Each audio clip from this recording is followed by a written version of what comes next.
bem-vindos. Nós vamos iniciar esse momento de hoje, mais uma vez, com oração, porque tudo que nós fazemos, todas as nossas atividades, precisamos pedir, em primeiro lugar, a presença do Senhor, que Ele haja em tudo, né, e em todos, para que a honra e a glória dele sejam maiores. Estamos reunidos em nome do Pai, do Filho, do Espírito Santo. Amém. Vinde, Espírito Santo, e enchei os corações dos vossos fiéis, e acendei neles o fogo do vosso amor. Enviai, Senhor, o vosso Espírito, e tudo será criado, e renovareis a face da terra. Oremos. Ó Deus, que instruísse os corações dos vossos fiéis com a luz do Espírito Santo, fazei que apreciemos retamente todas as coisas segundo o mesmo Espírito, e gozemos sempre de sua consolação. Por Cristo, Senhor nosso. Amém. Senhor Jesus, nessa noite nós nos reunimos aqui para mais uma vez crescermos na nossa espiritualidade, crescermos como servos, como adoradores, como filhos teus. Precisamos, Senhor, sempre, a cada dia, buscar essa intimidade contigo, e decidimos por esses dias viver a tua palavra, conhecer-te melhor através da tua palavra. Por isso, hoje, Senhor, dai-nos a graça de experimentar algo novo através das tuas sagradas escrituras. Dai-nos a graça de sairmos desse momento abastecidos, enriquecidos, cheios da tua graça. E que o teu Espírito possa mover e produzir frutos em tudo aquilo que fica gravado no nosso coração. Hoje, sempre. Amém. Em nome do Pai, do Filho e do Espírito Santo. Amém. Cirinha, você quer começar com as perguntas ou com o vídeo? Eu gostaria muito, Nelson, que tu falasse um pouco, assim, no apanhado geral do Gênesis, e colocasse os recursos que a gente trouxe. É o vídeo, depois a gente vai conduzindo. Tá bom. Deixa eu abrir aqui para poder compartilhar.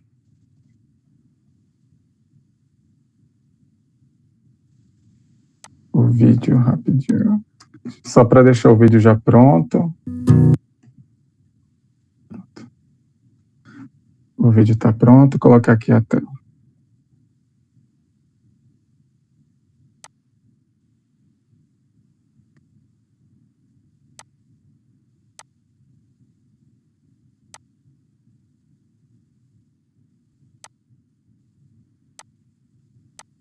Pronto, acredito que todos agora vão estar visualizando minha tela.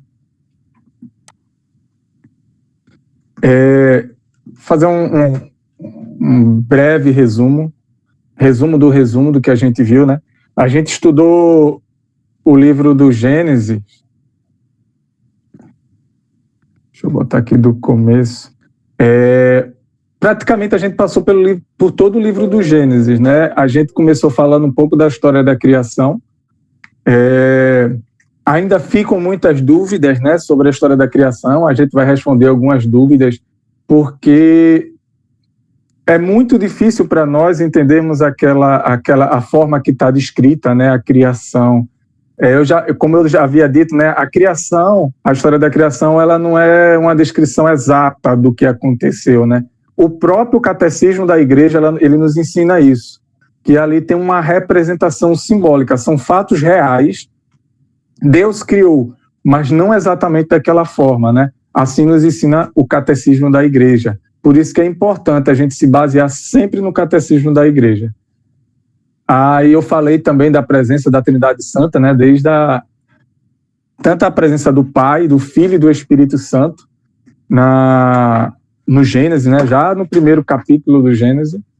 A gente passou pela genealogia dos patriarcas, a gente estudou desde Adão até as 12 tribos de Israel. Inclusive, né, um pouco mais na frente, a gente mostrou até chegar a Jesus. A gente viu que a genealogia, a ascendência de Jesus se passa por quem? Se passa pelo rei Davi, pelas duas linhagens de Davi, né? Porque passa tanto pelo a gente vai ver, né, por Salomão, né, como os outros filhos do rei Davi, tanto por Maria, assim como Jesus, assim como por José, né, chega em Jesus. A gente estudou a genealogia de Caim, a gente falou um pouco também de Noé, né, e Noé se destaca mais porque a gente falou bastante dessa questão dos inimigos do povo de Israel, né? Não sei se vocês lembram que o povo que descendia de Cã são geralmente aqueles povos, né, que vão se tornar inimigos de Israel. Aí eu citei vários, né, que descendem de Cã e vão se tornar inimigos de Israel. Os cananeus, os egípcios, os filisteus, né? Eu falei aqui também, aí a gente falou um pouco de Abraão, da genealogia de Abraão. Alguém perguntou alguma coisa? O quê? Alguém perguntou? Não. Não, acho que é o microfone ligado de alguém. Tá. Durante as falas, seria bom que vocês deixassem os microfones desligados.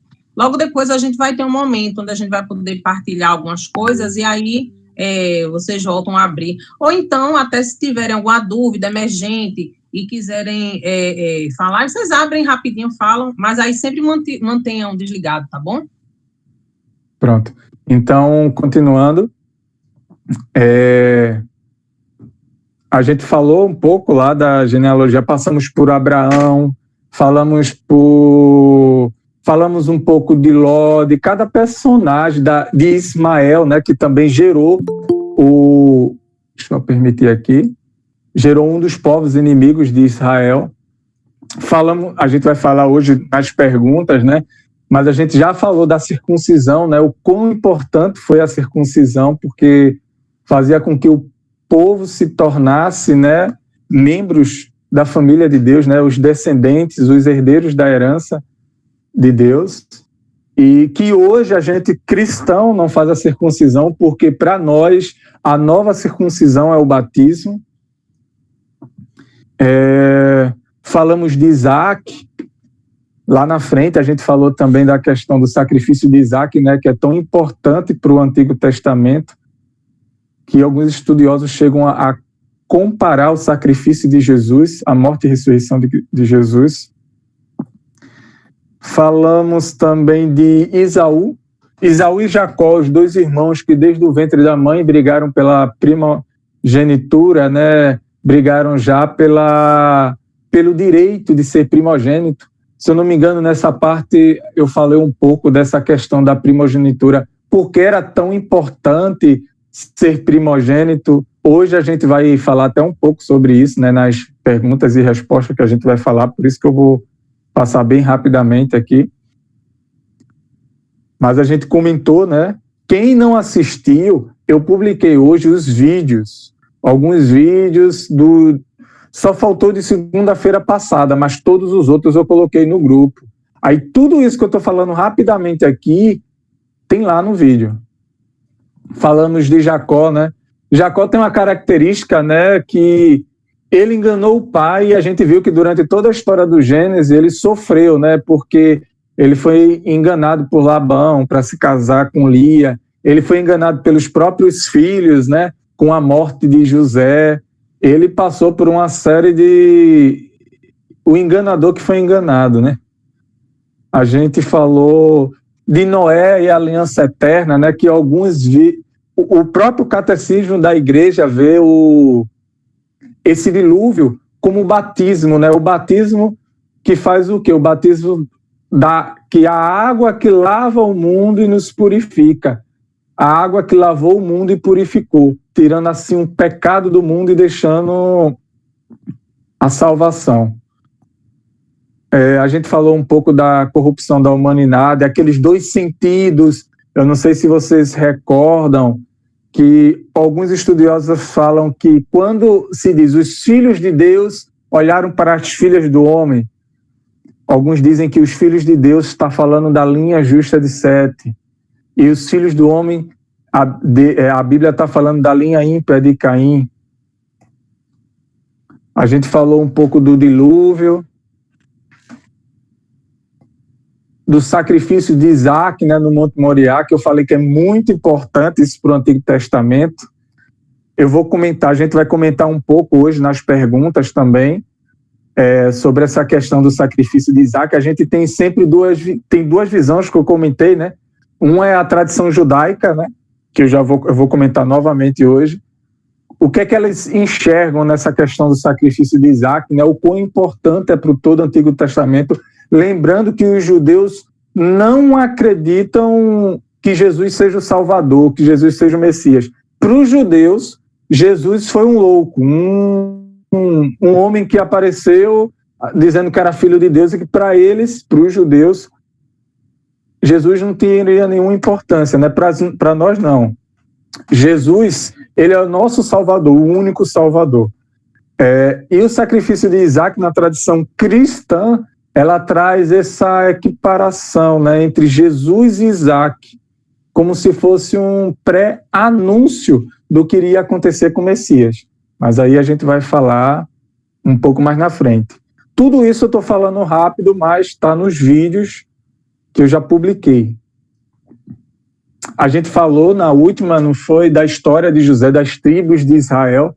Falei um pouco de cada uma das tribos, dando destaque à tribo de Judá, porque é dela que vem a linhagem, né, do Messias, do Salvador, do Senhor, o filho de Davi, o leão de Judá, assim como diz lá no Apocalipse, né, fazendo referência a quem? Ao Messias, a Jesus. A gente deu destaque também às tribos de José, né, que na verdade não é a tribo de José, é a tribo dos dois filhos de José. Quem são? Manassés e Efraim. Lembra que eu até comentei que muitas vezes não é dito a tribo de José, e sim a casa de José, porque as tribos mesmo foram dos dois filhos seus. E que, na verdade, a gente tem o costume de dizer 12 tribos, mas foram 13, porque a gente tem que incluir Efraim e Manassés, né, que são os dois filhos de José. A gente falou também da tribo de Benjamim, falamos de toda a história de José, os sonhos de José, né, que trouxeram prejuízo e inveja, né, para os irmãos, mas depois foi através dos sonhos de José que a salvação do povo de Israel da fome, né, que Deus deu o livramento para o povo de Israel através dessa prisão de José no Egito. A gente falou do sepultamento de Jacó, lá no finalzinho falamos um pouco do Pentateuco, como foi que ele foi formado, nessa questão das fontes eloístas, javistas, sacerdotal. Eu até comentei com vocês que, deixa eu pegar aqui a Bíblia, eu tenho a Bíblia. É muito bom você ter mais de uma versão de Bíblia. Eu tenho a de Jerusalém, que é muito boa, porque tem muitos comentários de rodapé. Eu tenho a Ave Maria, e tem uma que eu não recomendo muito, que está ali no cantinho escondida, que é a Pastoral. Se você tiver a Pastoral, compre uma Ave Maria, que é melhor. E eu pretendo comprar outra Bíblia, que é a do Peregrino, que é muito boa também, principalmente por conta das notas de rodapé. E essas notas de rodapé, ela fala muito isso. A tradição eloísta, a tradição javista. Aí é bom que a gente viu da última vez, né, na última aula de segunda-feira passada. A aula da segunda-feira passada eu ainda vou publicar o vídeo, aí quando eu publicar, quem não viu, reveja, porque foi bem importante que a gente viu. E agora a gente vai ver, né, Cidinha, com a ajuda aí de Cidinha, essa questão dos... Nós trouxemos algumas perguntas, algumas dúvidas, né? Eu coloquei aqui a lista de todas elas e depois eu separei uma por uma. Para algumas dúvidas, até o seu Júlio se ajudou em algumas perguntas, né? E algumas dúvidas que a gente imaginou que seja questionamento da maioria ou de alguns. Então, bora lá, Cidinha, começar. A primeira pergunta. No princípio, Deus criou a terra, as plantas e arbustos, mas o texto não é claro ao citar que existia ou não antes, o que existia ou não antes. Como explicar a percepção do tempo antes e depois da narrativa? Quer falar de alguma coisa? Certo, quero sim. Gente, vê só. Como o Nelson bem colocou, o Gênesis, ele não pode ser lido como um livro qualquer, né? Ele é uma narrativa com o objetivo de transmitir uma mensagem, que é uma mensagem religiosa. Provavelmente há teorias de que o autor do Gênesis foi Moisés, né? Não há nada específico com relação a isso, mas atribui-se a ele, né? E que durante o período de 40 anos andando no deserto, ele educava o povo de Deus através dessas narrativas. Só que essas narrativas também provavelmente não surgiram da cabeça dele. Ele já vinha escutando isso desde a época do cativeiro do Egito, porque tudo isso começou há um pouco mais de 500 anos antes dele. Vamos dizer que 500 anos antes dele surgiram as primeiras narrativas em relação à criação, né? Se a gente for olhar de uma forma geral, né, com uma visão histórica, todos os povos da Terra, culturalmente falando, eles têm um desejo, uma necessidade de saber como o mundo surgiu. Então, todas essas culturas criaram para si uma história, né, para poder deixar para a sua posteridade como foi que aquele povo surgiu. Dessa forma que a gente estuda as mitologias, né? A mitologia grega, que ensina que, porque no caso os gregos, eles eram politeístas, eles tinham mais de um deus. Então, eles criavam as histórias deles dizendo que um deus chamado Zeus criou outros deuses que nasceram a partir dele, e eles criaram o céu e a terra. Existe a mitologia fenícia, existe a mitologia nórdica com os deuses, né, que eles criaram. Mas para a era cristã e para nós cristãos, o que realmente nós tomamos como real, né, até por conta da nossa fé, e é a que mais realmente se aproxima do que nós temos como indícios de verdade, é a narrativa cristã, que vem desde a época do Gênesis.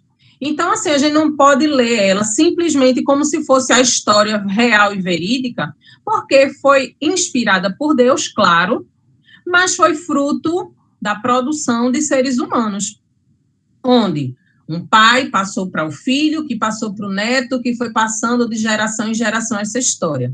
Se é de autoria, a escrita dela, a estruturação dela é de autoria de Moisés, não sabemos. Mas foi com ele, com o povo da época dele, que mais se difundiu.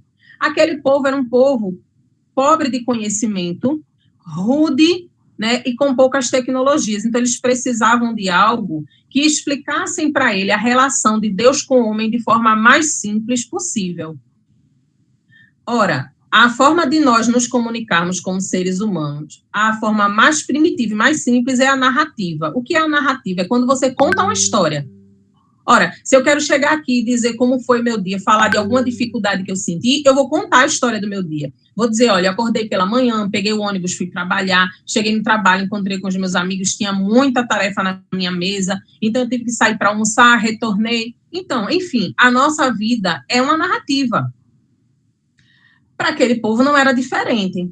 Foi criada essa narrativa, foi estruturada em cima de fatos que realmente aconteceram, porque nós sabemos que Deus é o criador do homem, mas para que chegasse até nós o entendimento disso, nós não poderemos nunca, não poderemos nunca compreender como Deus compreende, porque a nossa sabedoria é muito limitada.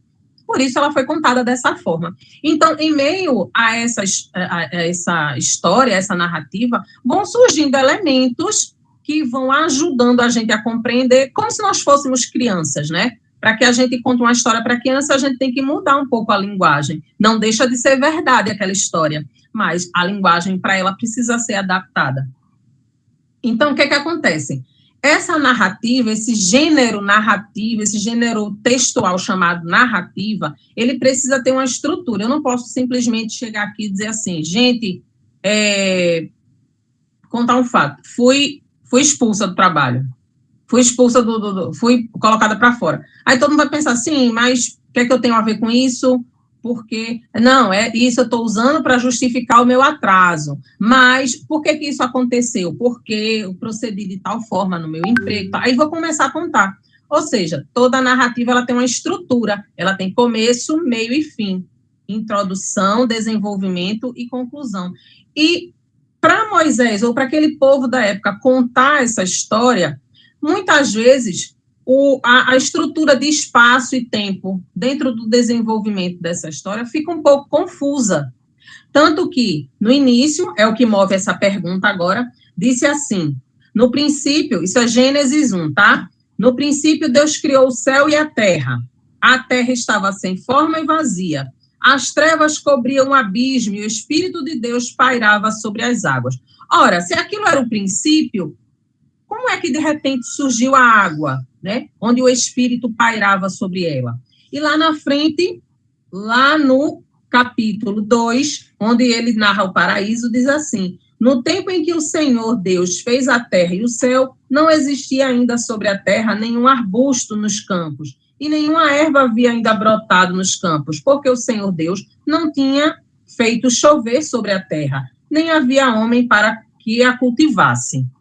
Ou seja, depois de muito ler e a gente perceber esses detalhes da narrativa do Gênesis, a gente percebe que há essas falhas. É como se ele estivesse colocando o carro na frente dos bois, entende? Como é que eu vou contar uma história onde tudo era no princípio, mas já tem uma água, já tem arbusto? Ora, mas aquilo não era o início? Deus ainda não tinha feito chover. Como é que já tinha água? É porque realmente é uma narrativa, a narrativa com fatos imaginários, né? Com uma linguagem para um povo precário de entendimento, e como é uma narrativa oral, ou seja, passada, não era nada escrito, era passado de boca a boca, né? Na tradição daquele povo, muita coisa ia se perdendo, ia se misturando. Os fatos não deixam de ser reais. Nós somos seres criados por um criador, um outro ser. Mas de que forma? Essa foi a melhor forma que se achou de explicar, né? De chegar até o homem a mensagem de que nós somos frutos do amor de um ser maior, que é Deus, nosso Criador. E é comum que essas coisas aconteçam. No meio de uma narrativa, dentro de uma estrutura de uma narrativa, nesse gênero textual, a gente encontra nela personagens, um narrador, tempo e espaço. Vamos imaginar qualquer outra história. A história de Chapeuzinho Vermelho. Tem um narrador que conta a história. Ele não aparece, mas é a pessoa que conta, né? Esse narrador, ele vai desenvolver a ação dos personagens. Quem são os personagens? O lobo, a Chapeuzinho Vermelho, a vovó e o caçador, tá? Tem um tempo. O tempo se passa durante o período que Chapeuzinho sai da casa dela para ir até a casa da vovó e atravessa a floresta, não é isso? E o espaço, a floresta e a casa da vovó. Isso se mistura muito, se você trouxer essa estrutura que eu expliquei agora para a narrativa do Gênesis, fica muito misturada. Por quê? A gente só entende isso aqui que eu falei para vocês com o passar do tempo, com a literatura sendo mais desenvolvida e estudada. Naquela época não se tinha isso. Naquela época, o interesse era apenas transmitir a mensagem, a narrativa oral, e aí muita coisa se perdia, né? A gente escuta essa história do Chapeuzinho Vermelho há milhões de anos, mas toda vez que a gente escuta, muda um elemento. Por quê? Porque a gente ouve muito essa história desde os tempos das nossas avós. Então, muita coisa vai sendo modificada. A mesma coisa aconteceu com a narrativa do Gênesis, tá? E aí eu já aproveito, já emendo com a segunda pergunta. Leia aí para mim, Nelson, por favor. Segunda pergunta. Quem foi a mulher de Caim? Exato.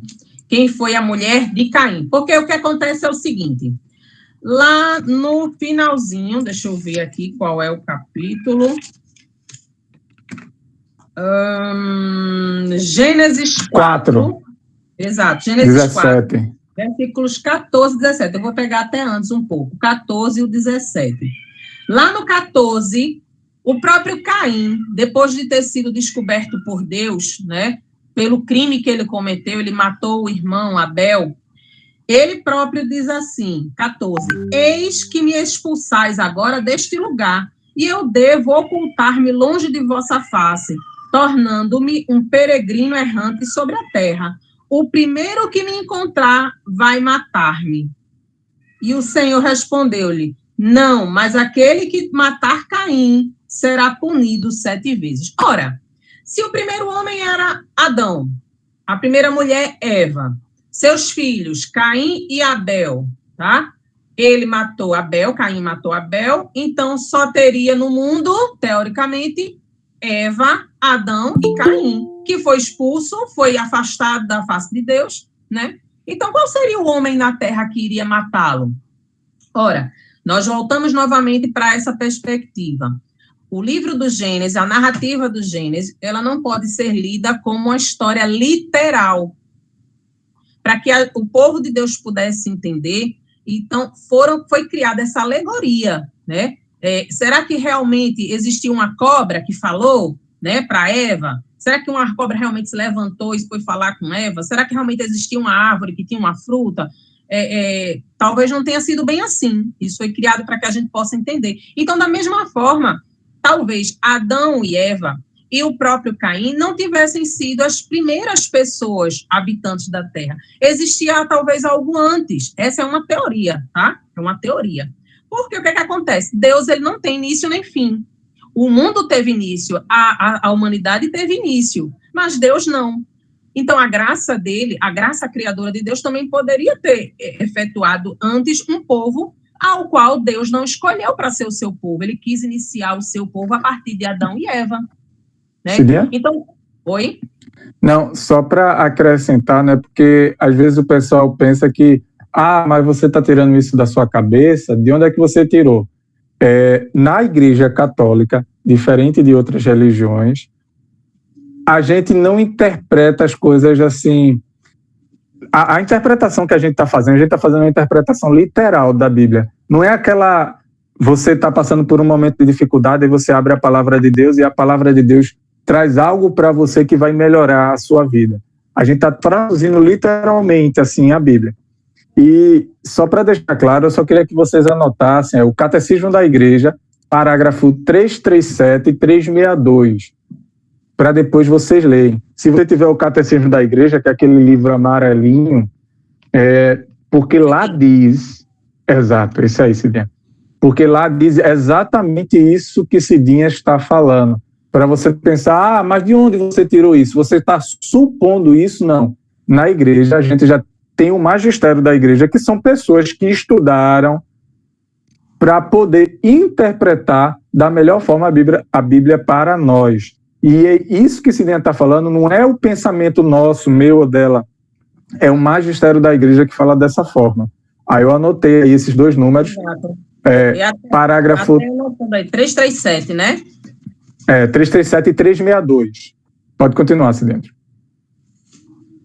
Então, só para pegar esse parágrafo aqui, que o senhor comentou, o 337 diz assim, o mundo visível, né? Ele fala, foi Deus mesmo quem criou o mundo visível em toda a sua riqueza, diversidade e ordem. A Escritura apresenta a obra do Criador simbolicamente, ou seja, de forma simbólica, para que nós possamos compreender, né? Não é o Gênesis não apresenta para a gente de forma literal, aconteceu desse jeito, porque senão realmente estaria com falhas, né? A leitura estaria com falhas. Qual seria o homem que iria matar Caim se não havia outro homem na Terra? Há essa teoria de que existiam outros povos, mas o povo escolhido por Deus viria de Adão e Eva, a partir daquele momento da criação, né? Então, só para concluir,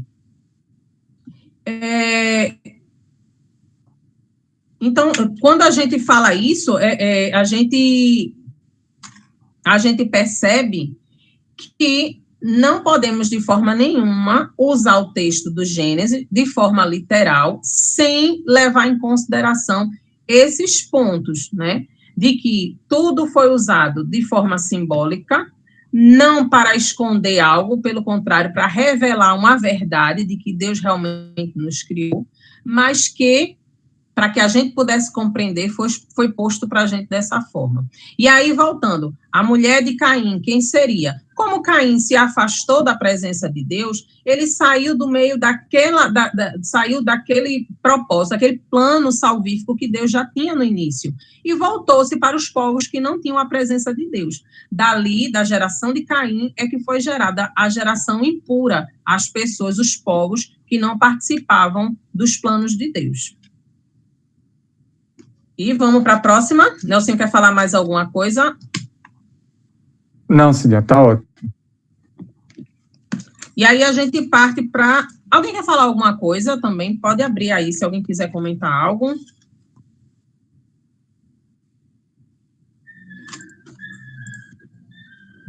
Se não quiser falar, pode digitar também, que aí eu estou acompanhando o chat aqui, aí qualquer coisa eu vejo. Exatamente. Pode digitar se não quiser falar, tá? Então, partindo para a terceira pergunta, e eu vou até usar o próprio catecismo, esse ponto que Nelson levantou, do parágrafo 337. A terceira pergunta diz o quê, Nelson? Fala aí para mim. Deus precisou descansar? Certo. Sabemos que Deus é um ser onipotente, onipresente, onisciente, que não tem início nem fim, é o Criador. Ele próprio se apresenta, né, lá no Êxodo, como nós vamos ver depois, para Moisés, como ele eu sou aquele que é, eu sou o que sou, né? Ele se apresenta dessa forma. Ele é toda a plenitude. Mas por que alguém assim, esse ser, né, cheio de sua graça, precisaria descansar? Ele se cansou, né? Como nós falávamos aqui, e o próprio catecismo confirma, a Escritura apresenta a obra do Criador simbolicamente como uma sequência de 6 dias de trabalho divino que terminam com o descanso do 7º dia. Eu lembro que em dos estudos nossos, até foi Nelson mesmo colocou, dizendo assim, que para que o homem pudesse se apropriar daquela lição, daquela mensagem, era comum usar termos e sentimentos nos personagens dessa narrativa, até porque Deus aqui, quando a gente conta a história, né, Deus está sendo como um personagem. Então, para colocar Deus mais próximos a nós, a gente usa um sentimento humano para descrever a obra dele, para descrever um ato dele. O ato de descansar seria nosso, mas Deus usou como exemplo, né? Olhando pelo lado espiritual da Escritura. Se nós formos olhar pelo lado histórico, linguístico, desse trecho, por que Deus descansou? A gente vai dizer que, para poder interpretarmos de forma correta o trabalho de Deus, a gente usou um sentimento humano, que é o descanso, para explicar a ação de Deus quando terminou o seu trabalho. E se a gente for olhar de uma forma espiritual, Deus quis usar o exemplo, quis nos dar o exemplo de que todo trabalho, mesmo digno e honroso, ele precisa do dia do descanso, ele precisa do momento de parar. E como é que nós usamos hoje esse dia de descanso? O dia do Senhor, não é assim? Só para complementar, Cidinha, porque às vezes tem gente, né, que é muito certo, não, mas lá está dizendo que Deus descansou e é porque Deus descansou e porque Deus cansou. Se a gente for lá para Isaías, deixa eu ver aqui qual é, Isaías 40, versículo 28, um dos grandes profetas, né, da Bíblia, olha o que ele diz: não sabes, não ouviste dizer, Yahvé é Deus eterno, Criador das extremidades da terra. Ele não se cansa, nem se fatiga. Ou seja, Isaías deixa bem claro, né, que Deus ele não se cansa. E como Cidinha já explicou, né, que Deus aí ele usou para poder dar o próprio exemplo para o homem, né, que o homem ele merece esse descanso, deve se descansar, né? Se Deus, às vezes eu não sei se vocês já escutaram, né, se até Deus descansou no 7º dia, por que eu não vou descansar? O pessoal às vezes tem costume de falar. Exatamente, senão nós acabamos nos tornando idólatras do próprio trabalho, né? Deus, ele usa desses cuidados com os detalhes da vida humana, né, por conta disso. E isso até refuta aquilo que os nossos irmãos, né, protestantes, desde a época de Martinho Lutero, usavam de só a escritura é que diz a verdade. Eles usavam a máxima, né? Sola escritura, ou seja, só o que está na Bíblia é verdade. Mas se você for olhar dessa forma, só o que está na Bíblia é que vale, então a gente vai... então a gente precisa dizer que Deus cansou, que Deus... mais na frente, nós vemos lá na construção da arca, né, com Noé, que Deus se arrependeu da humanidade, do homem que criou, e mandou um dilúvio para destruir a sua criação. Deus não se arrependeu, porque Deus não tem atos como nós, humanos, atos dos quais ele vai se arrepender ou ele vai errar, não. Isso foi um termo usado pelo narrador da história, pelo criador da narrativa, para tentar aproximar o homem de Deus, para a gente poder entender. Deus teve um sentimento, né, humano, para dizer que ele quis limpar a face da terra da maldade, mas não por ele ter se arrependido ou porque ele tem errado, né, um dia. E é importante, só para concluir esse dia, que às vezes, por exemplo, nesse exemplo que eu mostrei, no Gênesis diz que Deus descansou. A gente tem o costume de pensar, quem descansa é porque estava cansado. Aí vai lá em Isaías e vê, Deus não se cansa. Aí você faz, a Bíblia se contradizeu? Não. A Bíblia, ela é inerrante, ela não erra de jeito nenhum. Quem erra é a gente interpretando. A Bíblia, ela não erra, a palavra de Deus não erra. A Bíblia é inspiração divina, então ela não erra, só para deixar claro, né? Então, como esse exemplo que Cidinha falou, né? Deus se arrependeu. Aí se você vai lá para Números, no livro de Números lá tem dizendo, Deus não se arrepende. A Bíblia errou, porque em uma parte diz que Deus se arrependeu, lá na outra parte diz que Deus não se arrepende. Não. Justamente, né? Veja a diferença de idade, né, dos dois livros, de Gênesis para chegar em Números, né? O narrador de Números, quem descreveu, quem construiu a narrativa em Números, é diferente do povo que viveu o Gênesis, né? Que escutou, que foi o pessoal que foi escutando a narrativa, passando de pai para filho, é diferente da época que viveu o pessoal de Números. Então, ali já tinha assim, um entendimento diferente, né? Como, eu vou até usar o que uma vez o meu professor de Crisma, ele dizia, gente, o povo que caminhou lá que estava em Gênesis e que caminhou, saindo do Egito para Canaã, era um povo que tinha um cérebro menor do que um caroço de amendoim. Aquele povo, se você pegasse um pedaço de madeira e desse a eles, dizendo que era Deus, eles iam adorar aquilo ali. E é verdade. Nossos patriarcas, nós, né, porque nós também somos esse povo, éramos um povo errante, éramos um povo afastado de Deus. Quando o pecado original entrou na humanidade, o povo se afastou de Deus de uma forma que todo o nosso conhecimento ficou limitadíssimo. Então, por isso, há essas lacunas, esses espaços, essas brechas na narrativa, mas não na Bíblia e também não na criação de Deus. O próximo? Beleza, Nelsinho? Eu vou continuar, mas tem uma hora que eu vou parar para tu responder, viu? Próximo. Porque, assim, são perguntas que estão interligadas. A quarta pergunta, ela pergunta o seguinte, o inimigo, ele se disfarçou de cobra, né, para enganar Eva? Então, veja, é uma narrativa, como é uma história que você conta para uma criança, por exemplo. Não existe a história de que um lobo entrou na casa, engoliu a vovó e se disfarçou dela em cima da cama. Qual é a alegoria por trás disso? Porque a alegoria é uma história onde você conta para alguém onde tem um fim moral, onde tem uma lição a ser dada, né? Qual é a lição da história do Chapeuzinho Vermelho? Que você nunca deve desobedecer, né? Porque a Chapeuzinho desobedeceu a mãe, foi pelo caminho errado e acabou encontrando com o lobo, né? E atraiu o lobo para a casa da avó, enfim. Qual é a lição, a alegoria por trás da história do Jardim do Éden, né? Deus criou o homem e o homem, por desobediência, se afastou de Deus, foi afastado, né? Ele próprio se afastou, ele mesmo buscou a desgraça, saiu da graça de Deus. E ali, quando a gente coloca a serpente, não foi uma cobra que começou a falar e induziu Eva ao pecado. Eu queria até que tu colocasse, Nelsinho, aí aquela figurinha da cobra e de Eva, só para a gente ilustrar. Eu gostei muito daquela figurinha.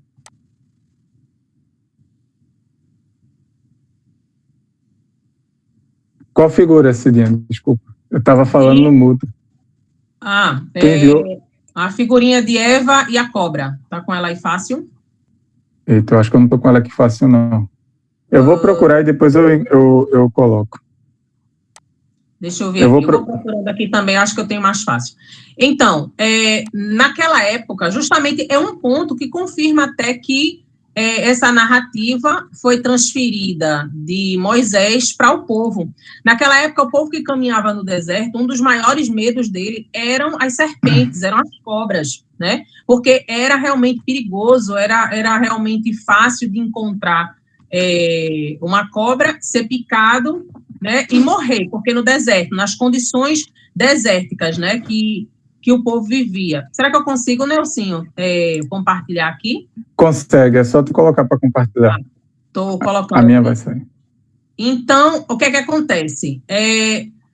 A pessoa que fazia a narrativa usou a cobra para simbolizar o demônio, o inimigo, né? Nada mais justo você usar para a criança que você quer educar, nada mais justo do que você usar uma imagem que ela não goste, né? Tá todo mundo vendo aí? Estou sim. Então, essa imagem eu achei muito engraçada. É Eva falando com a cobra dizendo assim, coma desse fruto e certamente serás como Deus. E aí Eva diz, então por que você não come? Aí a cobra ficou, né, com a boca aberta lá, ficou gaisa, né? Podia ter dormido sem essa. Enfim, só uma coisinha para fazer uma graça, mas que realmente ilustra, né, a ocasião aí. A questão de Eva, a questão da cobra ter realmente sido um animal, pode ter sido mais uma figura, né, uma figura alegórica que foi usada para transferir a imagem do mal, a imagem de algo que foi realmente ruim. O pecado é ruim, a mentira é ruim, a desobediência é ruim. Então, usa-se a imagem da cobra, porque para aquele povo que caminhava no deserto, um dos grandes perigos da vida dele era encontrar com a cobra, com a serpente, né? Vamos para a quinta pergunta. Nelsinho, eu deixo contigo aqui, e aí, se você quiser, pode usar aquele videozinho, que eu acho que é bem ilustrativo. Eu pensei nisso também. Tem um vídeo aqui que Cidinha encontrou que ele é muito bom, porque ele mostra a genealogia de Jesus. Eita, deixa eu compartilhar aqui, que vocês não estão vendo, visualizando. Acho que agora vocês vão visualizar, né? Esse vídeo, ele mostra, para não dar eco, ele mostra toda a genealogia, que ao contrário, normalmente a gente vai mostrando o quê? Os descendentes, né? De Adão até chegar em Jesus. Ele faz o contrário, ele pega de Jesus e vai subindo. Eu achei ótimo esse vídeo. Eu vou passar agora, vou ficar em silêncio para vocês assistirem.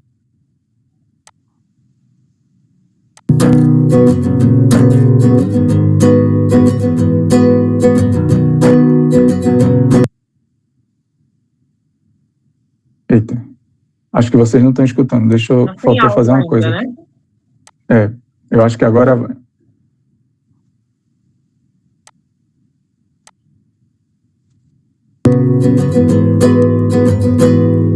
Jesus veio de Maria, casada com José.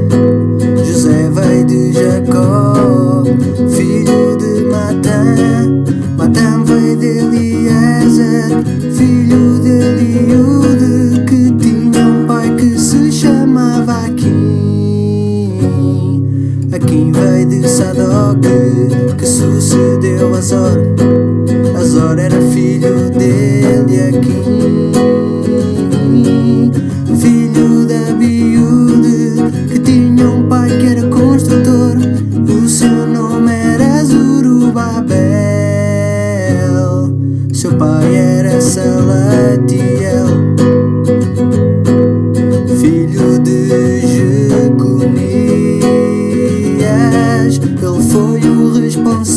Israel, pelo cativeiro do povo de Israel. Seu pai foi bom rapaz, o grande rei Josias era filho de Amon, filho de Manassés, que veio de Ezequias, cujo pai se chamava Acaz, filho de Jotão, que veio de Uzias, que era filho de Jorão. O seu pai era Josafá, filho de um bom homem que se chamava Asa. O pai de Asa era mau, seu nome era Abias, e era filho de Roboão. O próximo nome é-vos bem familiar, é o grande rei Salomão. Sua mãe foi Batseba, viúva de Urias, mas o pai de Salomão foi o rei Davi. Mas que grande confusão! Vamos sem demoras continuar a canção.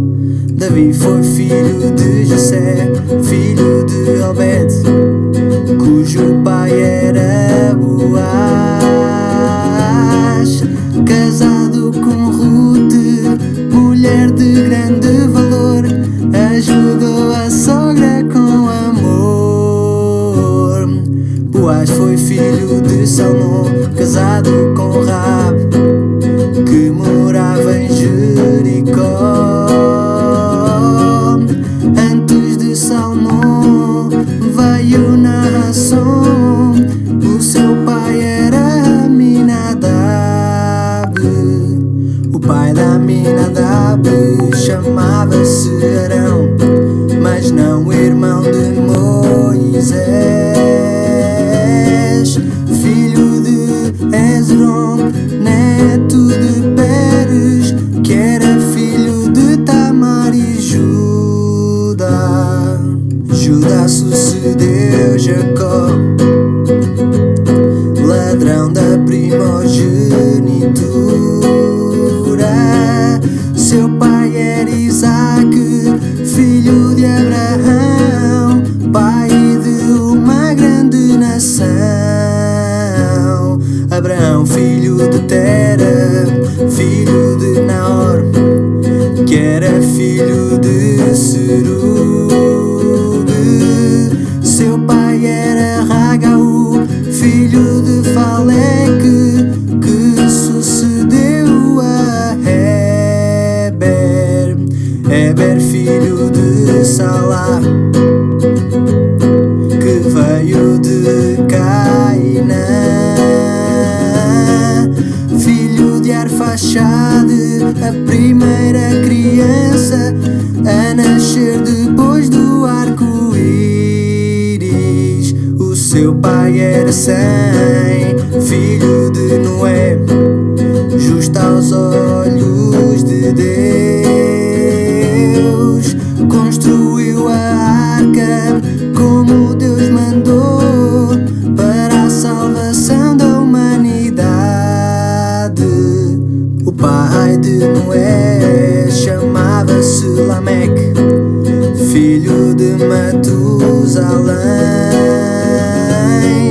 O homem que chegou mais perto dos 1000 anos, pelo menos aqui nesta terra. Porque o seu pai, esse não morreu, andava sempre com Deus. Tanto caminhou que por lá ficou, na companhia do Senhor. O pai de Enoque chamava-se Jared, filho de Mahalalel, filho de Caina, como bisneto. Cuidado, não vamos confundir. de Cainã chamava-se Enos, o pai de Enos era Sete. Sete, o terceiro filho de Adão, veio para substituir o irmão. Adão, o pai da humanidade, homem criado sem maldade, mas foi o pai de tudo, o Deus omnipotente, que nos deu Jesus como presente.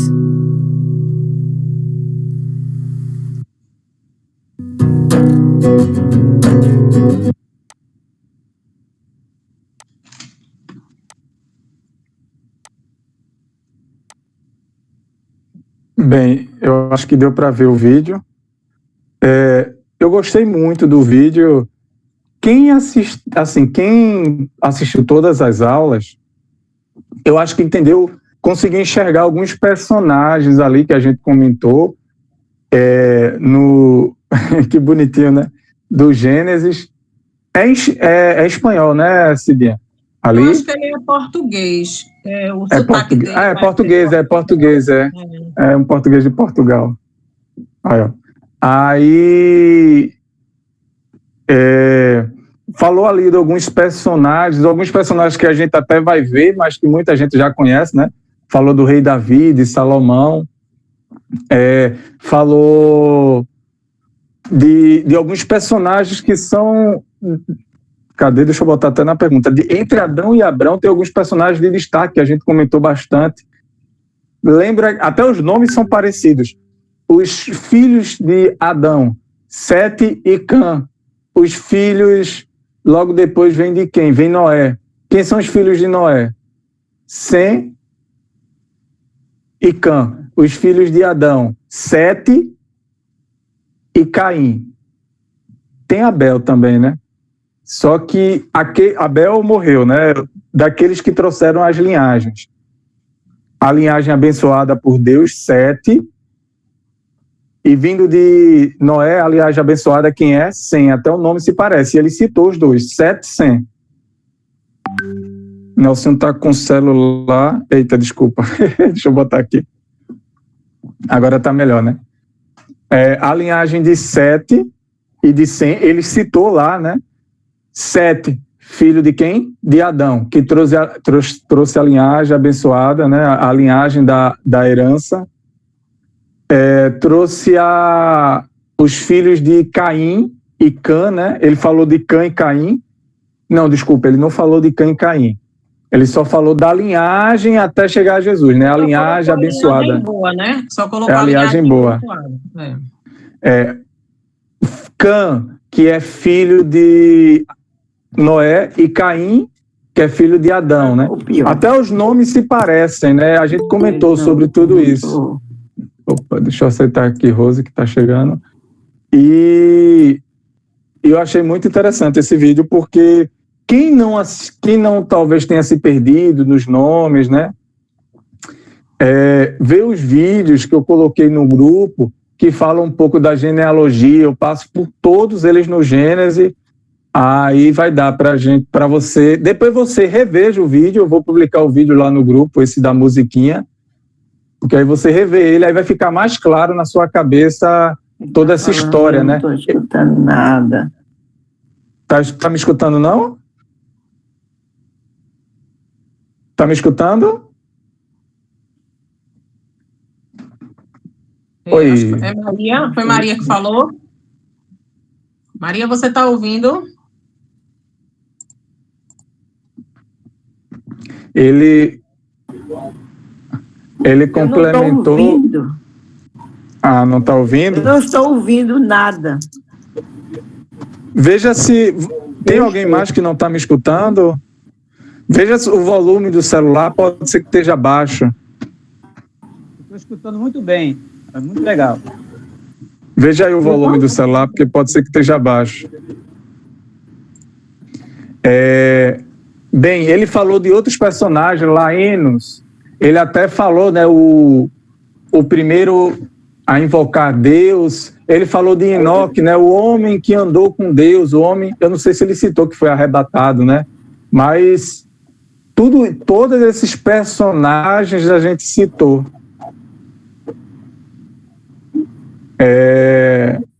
Ele citou nessa passagem, né? Mais alguma coisa a complementar sobre esse vídeo, Cidinha?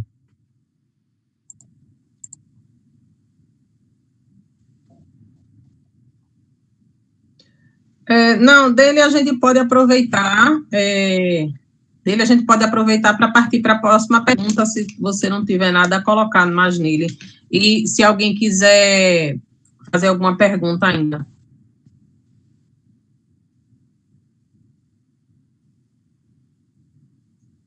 Então, a gente pode avançar? Podemos avançar. Certo. Eu não sei se você já tiver a oportunidade de ler o prefácio da Bíblia Ave Maria. Ela explica um pouco sobre cada livro e, especificamente sobre o livro do Gênesis, ela até recomenda que a gente leia o livro inteiro e deixe para depois essa parte das genealogias, porque realmente é um ponto mais histórico, onde você vai ver as descendências, né? Você vai percebendo como vai se formando os povos, e aí você precisa ter o cuidado de prestar atenção como isso vai se ramificando, né? Até lá na frente chegar em Jesus. O vídeo que a gente viu, ele faz o caminho inverso, né? De Jesus, aí vai voltando, né? Mas, enfim, é interessante, a gente não pode deixar de ver, a gente precisa ler o livro do Gênesis como um todo, tá? E depois parar para prestar atenção nesses pontos, para realmente estudar como a parte histórica mesmo do livro. Queria só abrir um parêntese aqui, até para o que Rubiana falou, eu só vi o comentário dela depois, que a questão da serpente, né? A cobra, a serpente representada lá representando o inimigo no Jardim do Éden. Posteriormente, não diretamente no Gênesis, posteriormente, isso vai ser passado como uma profecia mesmo, e é para nós uma profecia. Quando a gente chegar nos evangelhos, qual é a forma que Jesus trata diretamente sua mãe, Maria? A gente não vê Jesus falando dela como mãe, chamando pelo nome, chamando de mulher. Isso aí é um estudo mais profundo, a parte desse que a gente está fazendo, tá? Porque a gente vai ligar o que a vivência de Jesus com Maria e ela como, dada a nós como mãe da humanidade, no lugar de Eva, a primeira mulher, onde também o Senhor e o próprio Adão não a chamavam de Eva e sim de mulher, e quando é descoberto o pecado original, o que é que o Senhor diz para a serpente, né? Ele diz, então o Senhor disse à serpente, porque fizeste isso, serás maldita entre todos os animais domésticos e feras do campo. Andarás de rastros sobre o teu ventre e comerás o pó todos os dias de tua vida. Porém, ódio entre ti e a mulher. No caso aí, ele já começa a falar da descendência dessa mulher, né?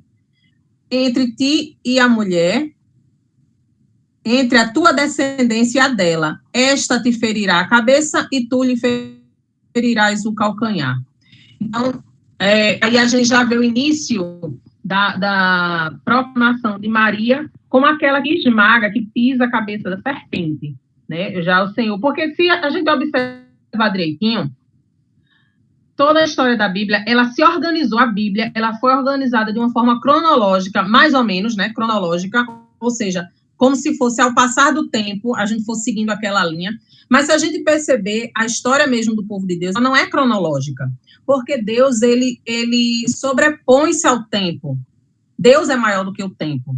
Se a gente olhar o Gênesis, a gente vai ver que acontecimentos do Gênesis já estão lá no Apocalipse, né? E vice-versa. Ou seja, essa cobra representada aqui, o inimigo representado pela cobra, já é o inimigo de Deus, já é o inimigo da humanidade, na verdade, porque Deus ele não tem inimigo, não tem rival a par dele, né?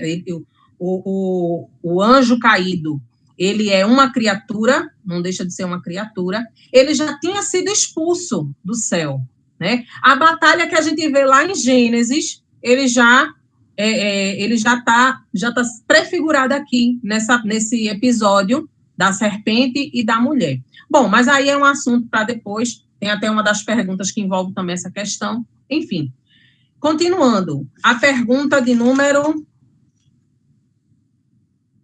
6, não é isso, Nelsinho? Isso. Pergunta de número 6. Leia aí para mim, por favor, Nelson. Como explicar a contagem dos anos de vida do homem no Gênesis? Certo. Vocês viram aí que dentro da genealogia, o homem que se aproximou perto dos 1000 anos, o homem que quase viveu um milênio, né? Depois de Nelsinho, foi Matusalém. Ele tinha quantos anos aí, Nelsinho? Que Nelsinho, vocês estão vendo Nelsinho é cara de novo, mas Nelsinho é velho, viu, já. Rubiana casou com ele, deu ele na aposentadoria, que ele já tinha. Então, a gente viu aí que muitos dos personagens são descritos como vivendo mais de um século, né? O próprio Matusalém chegou a quase 1000. O Adão, ele viveu, se eu não me engano, 930. E algumas explicações, algumas mais lógicas, outras nem tanto, vão nos dar um norte de por que naquela época os homens viviam tanto, né? Será que é possível uma pessoa viver mais de 100 anos? Bom, a expectativa hoje de vida com a ciência, com os avanços da tecnologia, né? E todo o conhecimento que a gente tem hoje nos permite, a gente tem uma sobrevida muito maior. Naquela época, se a gente for olhar com o olhar espiritual, né, para as leituras bíblicas, a gente vai ver que para Deus nada é impossível. E aquela geração, ela era muito mais próxima a Deus do que nós, né, se podemos dizer assim. Mas, enfim, a teoria mais lógica é que, naquela época, o povo hebreu, né, eles usavam um calendário que mais ou menos se aproxima do calendário judaico hoje, que é diferente dos nossos. Por exemplo, dentro do calendário hebraico, o mês, ele pode durar toda uma estação, um mês, né? E a gente sabe que as estações do ano, mais ou menos definidas, ficam em torno de 3, 4 meses. Então, 3, 4 meses seria um mês só. Nós usamos hoje, né, na atualidade, depois, na era depois de Cristo, nós usamos o calendário gregoriano. Então, eu vi aqui algumas comparações, algumas explicações que os teóricos dão, de que, por exemplo, um dia dentro do calendário gregoriano duraria 24 horas, e a gente começaria a contar esse dia a partir das 0 horas de hoje, já é um outro dia, né? Já é terça-feira. Dentro do calendário hebraico, eles contam o dia a partir do pôr do sol e das 3 primeiras estrelas que surgirem no céu. Então, daí, desse horário até, né, depois ele já conta um dia. O calendário hebraico, ele se organiza em torno do ciclo do sol e da lua juntos. Ele pega aspectos do ciclo do sol e da lua, as fases da lua, né? Ele pega tudo isso e mistura. Já o calendário gregoriano, ele se baseia na posição, no ciclo solar. Ou seja, o Sol, em um ano, ele faz todo aquele movimento ao redor da Terra, que vai mudando as estações, então a gente vai contando dali os meses, né, a partir de 30 dias bem divididos, o que não acontece no calendário hebraico, e que provavelmente era muito mais precário naquela época. Se a gente comparar hoje com a contagem daquela época, mais ou menos justifica porque tantos homens viviam mais de 100 anos, porque a contagem de anos para ele era diferente da nossa, tá? Uma outra explicação é que a ciência, mais ou menos, aliás, não vou nem falar na questão da ciência agora. Uma outra perspectiva, né, dentro dessa mesma visão, de que, quando se falava assim, Noé viveu 950 anos, Sem viveu 600 anos, Judá viveu não sei quantos anos, é porque ali não seria o homem propriamente dito, mas sim a sua dinastia, o seu clã, a sua família, né? Viveu durante aquele período de tempo, durou tantos anos, mas não foi o homem Noé, não foi o homem Sem, não foi o homem Asfaxax, acho que eu não sei nem dizer como é, diz aí, Nelson, como é que se pronuncia, Asfaxade, é isso? o filho de Sem. Eu confio na sua pronúncia, é exatamente isso. Arfaxad, acho que é isso. Então, seria o clã dele, né, que durou esse período de tempo todo. E, voltando para aquela primeira perspectiva de que o homem, né, teria longevidade a partir do momento que ele está mais íntimo, mais próximo a Deus, vivendo a obediência, vivendo a intimidade com Deus, ele teria muito mais longevidade, até porque é próprio dos preceitos que Deus entrega para o seu povo. Se eu não me engano, está lá em Deuteronômio 30:20, eu marquei aqui, versículo 20, ele diz assim: amando o Senhor, teu Deus, obedecendo a sua voz e permanecendo unido a ele, porque é esta a tua vida e longevidade dos teus dias na terra, que o Senhor jurou dar a Abraão, Isaque e Jacó, teus pais. Ou seja, foi prometido a esses patriarcas essa longevidade de dias porque se submeteram à vontade do Senhor e viveram segundo a sua vontade.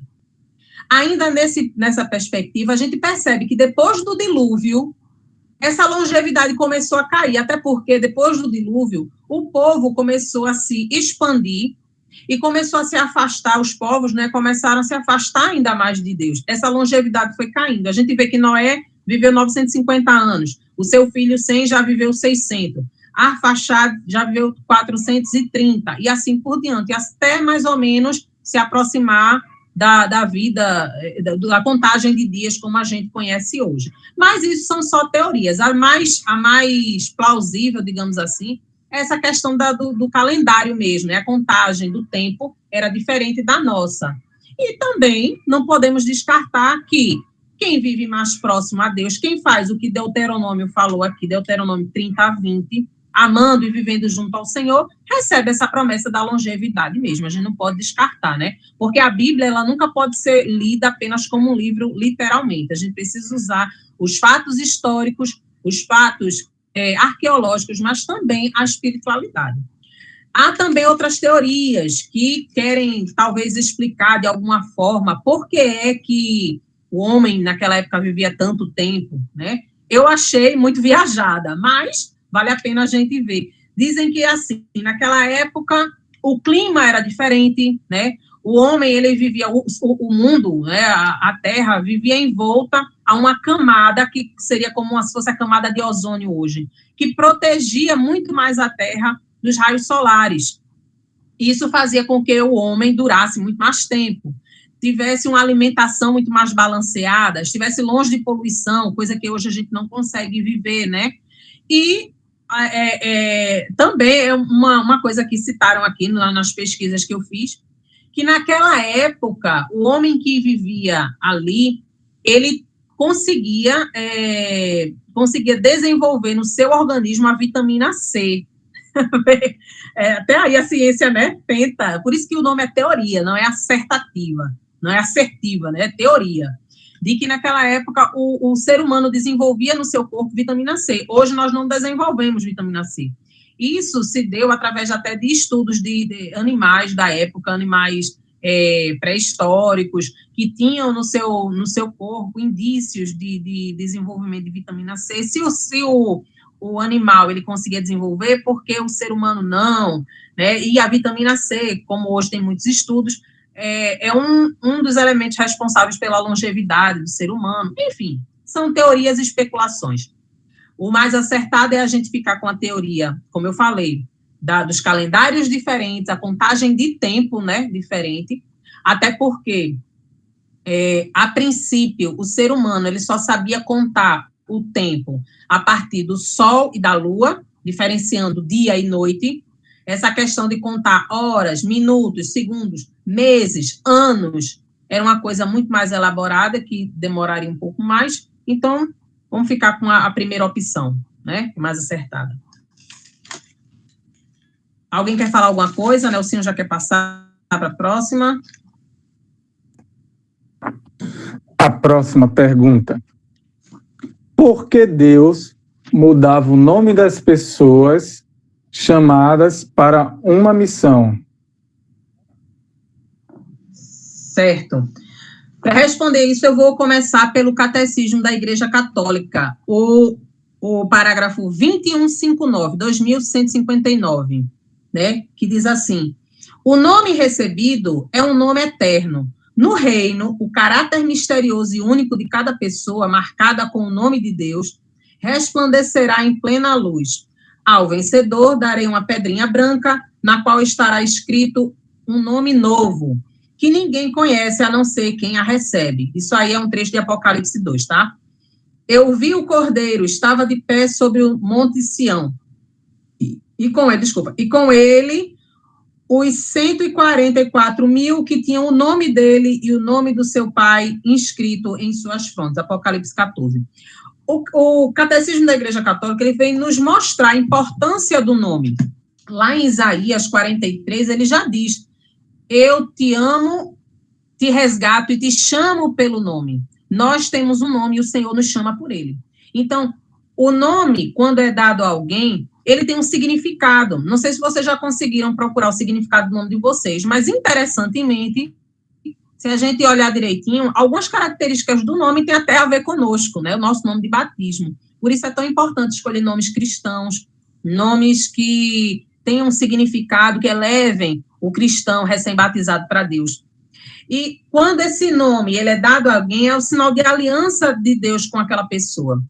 Alguns chamados, alguns homens e mulheres chamados por Deus nas Escrituras, tiveram seus nomes trocados porque, a partir daquele momento, Deus fez uma aliança com aquele homem, com aquela mulher, e ele recebeu uma nova missão. Daí por diante, ele troca o nome porque significa mudança de vida, abraçar uma missão, mudança de perspectiva. Alguns exemplos: Abraão, antes ele era conhecido como Abrão, né? E foi só dobrado um lado o nome dele. Abrão antes significava pai honrado.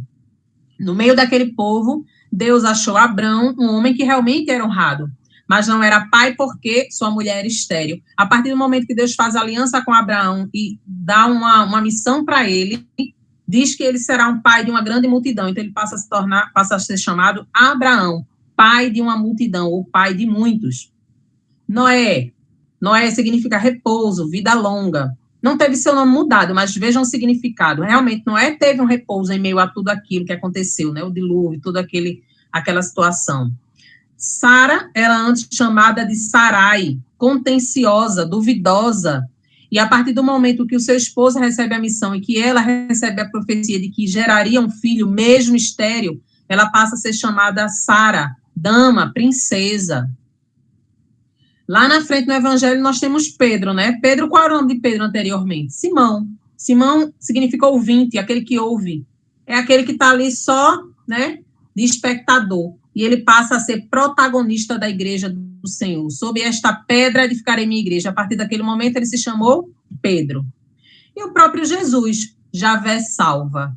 Né? Então, esse é o significado, essa é a importância dos nomes, até citado pelo Catecismo, e quando Deus muda o nome de alguns personagens, é porque ele está dando uma nova vida, uma missão, um chamado novo na vida daquelas pessoas. Nelsinho? Não, só para complementar, até hoje em dia isso acontece, né? Principalmente dos que recebem a missão após Pedro. Quem são aqueles que recebem a missão depois de Pedro? Os papas, né? Os papas, quando eles são empossados, né, eles mudam o nome. Os nomes que eles escolhem, muitas vezes não, né? Sempre eles escolhem um nome que vai ter a ver com a missão dele. Por exemplo, o nosso atual Papa, ele escolheu o Papa Francisco, né? Em referência a São Francisco de Assis, né? Eu vi em algum lugar, né, que ele escolheu esse nome porque ele pretende trabalhar olhando para os pobres, né? Então, hoje em dia, ainda se tem, né? A pessoa muda o nome de acordo com o que vai ser o seu papado hoje em dia, né? Os religiosos também, né, costumam fazer isso. Os religiosos, né? Quando entram em uma ordem, né, uma ordem religiosa, costumam fazer isso também. A próxima, Nelsinho. Essa é contigo, viu?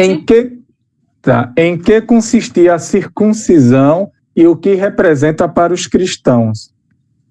A gente falou isso bastante aqui sobre a circuncisão, acho que está bem fresquinho na cabeça de vocês, né? Porque na época de Abraão, Deus, para fazer a aliança, né, o sinal da aliança do homem com Deus, para o homem se tornar o povo eleito de Deus, digno de receber a sua herança, a sua bênção, o que foi que Deus disse, né?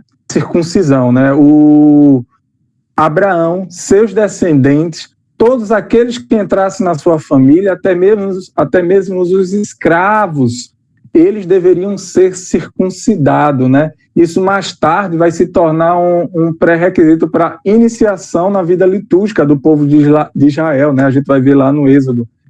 Teologicamente, o que é que se vê nessa circuncisão, né? A circuncisão, ela aponta assim para dentro, para o coração, né? Ou seja, ele convoca os descendentes de Abraão para cortar a teimosia da natureza humana a fim de seguir os caminhos do Senhor.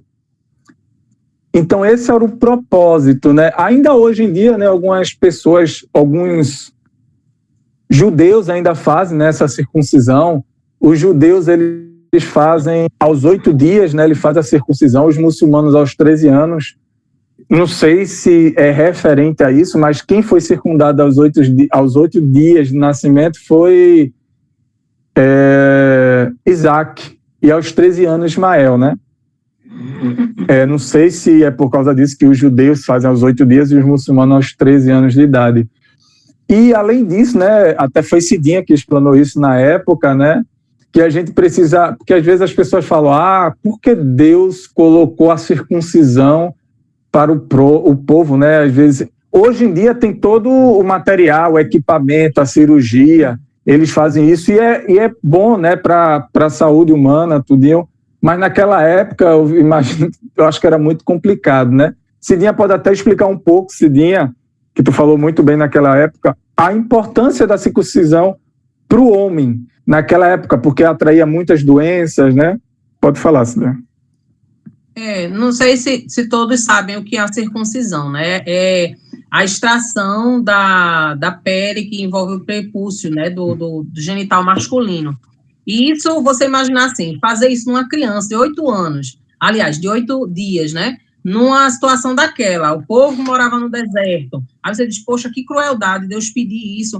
Mas veja, alguns atos a gente até pensa assim, Deus pode até ter usado, parece para a gente crueldade, mas era a forma como aquele povo entendia as coisas naquela época, né? Eles viviam em condições de pouquíssima higiene, numa região desértica, onde não tinha-se os equipamentos e o conhecimento que hoje a gente tem. Então, imagine se você, com pouca água, sem higiene, vivendo num lugar onde a transmissividade de doenças devia ser altíssima. Então, era uma medida extrema? Mas era uma medida necessária. Por quê? Se os primogênitos não sobrevivessem, não se daria continuidade à prole. E essa era uma medida de manter a higiene e a continuidade da vida daquelas crianças, né? Então, foi por isso, essa é uma visão, assim, científica, né, e biológica do que poderia ter, do motivo de ter Deus pedido isso, mas nós precisamos olhar além dos olhos humanos, né? Por que é que Deus tinha solicitado isso? E, para concluir essa pergunta, né, e aí você pode se perguntar, mas por que a gente hoje não faz a circuncisão, né? Porque se foi uma ordem de Deus para o povo dele, né? E por que hoje a gente não faz?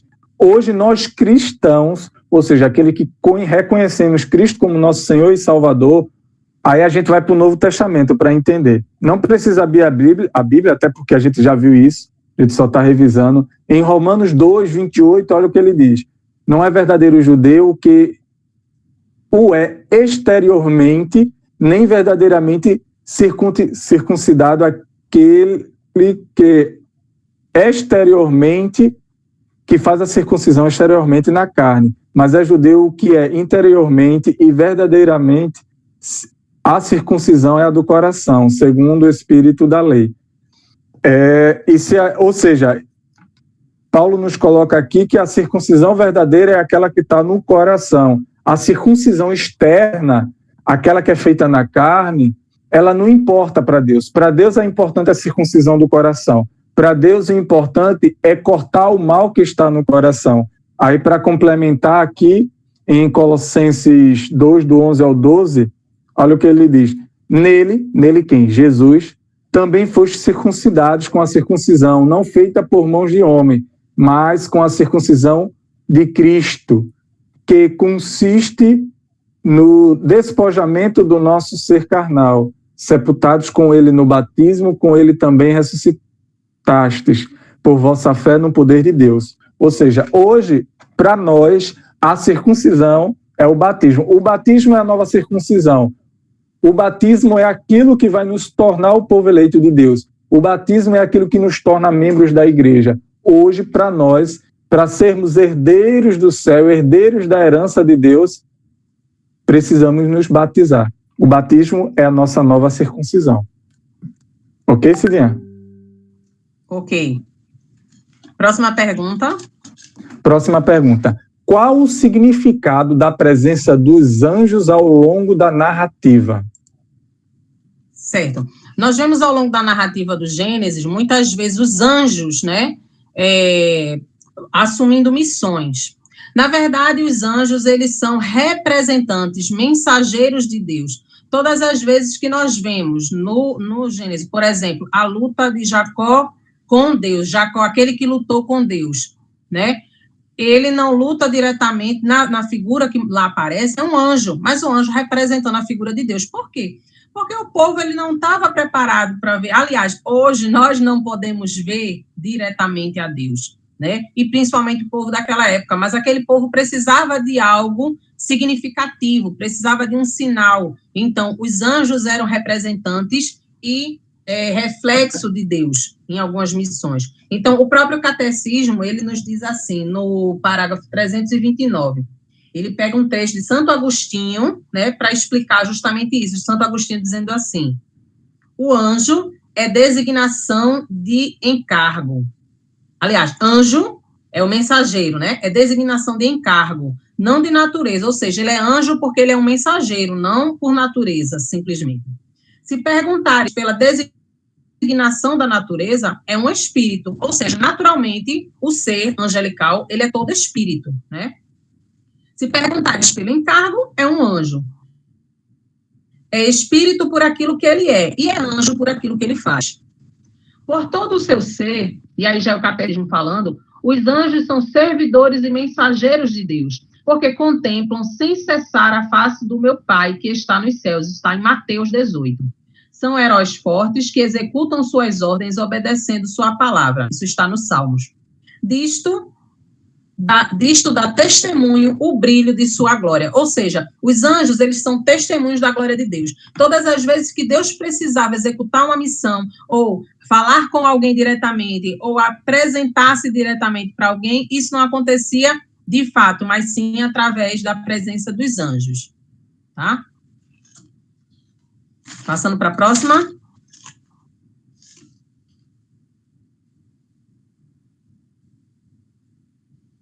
Qual o significado do sacrifício de Isaac? Quer que eu fale? Pode ser. Sim. Certo. Nessa narrativa, nesse trecho, né, que é narrada a história do sacrifício de Isaac, a gente prefigura o sacrifício do próprio Jesus Cristo, né? Isaac, o primogênito, o filho escolhido, o filho da promessa. Deus pediu a Isaac, pediu ao seu pai, né, para entregar seu filho tão amado como sacrifício. E aí, o que é que Abraão faz? Para provar sua fé, ele leva, para provar sua fé, para provar a sua parte na aliança, ele leva seu filho até o monte para sacrificá-lo. E na última hora, Deus o impede de fazê-lo. A gente até comentou isso no dia que a gente estava conversando, por que Deus iria provar alguém se ele já sabe das nossas limitações, ele sabe até onde nós podemos ir, ele sabe das nossas intenções. qual a intenção de Deus de provar alguém? Talvez não fosse para, talvez não, com certeza não era para saber o que Abraão iria fazer, até porque Deus é onisciente, ele sabe tudo, mas para que o próprio Abraão tivesse a oportunidade de provar sua fidelidade, de mostrar a fidelidade a Deus, porque nessa vivência é que a sua fidelidade seria fortalecida. E aí, a importância, o significado desse sacrifício sendo posto dentro da narrativa, já mostra para a gente o sacrifício do próprio Jesus, que se entregou de livre e espontânea vontade.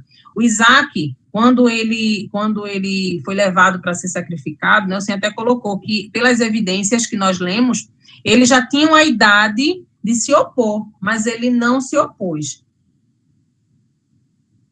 Ele permitiu que assim fosse feito, ele se entregou, como o próprio Jesus também o fez. O filho, a promessa, o filho escolhido, o primogênito de Deus, se entregou livremente para a salvação da humanidade. Assim também se prefigurava na figura de Isaac e Abraão. Ótimo. Vamos para a próxima. A gente falta só, deixa eu ver, mais 2, 4, 5 questões, não é isso, Nelsinho? Exato. Lembrando que aqui a gente... O que é que vocês acham? Vocês querem, a gente continua, fecha logo essa revisão? Faltam 4 perguntas. 4, né? Não é melhor deixar para outra segunda, não. Monique, pode mais ser. Tá muito tarde. Por conta da hora que está bem avançada, né? Isso. Tenta Os falar demais concordam e a gente... assim, botando só os pontos principais. Uma coisa mais... Assim, o que você acha que dá para resumir?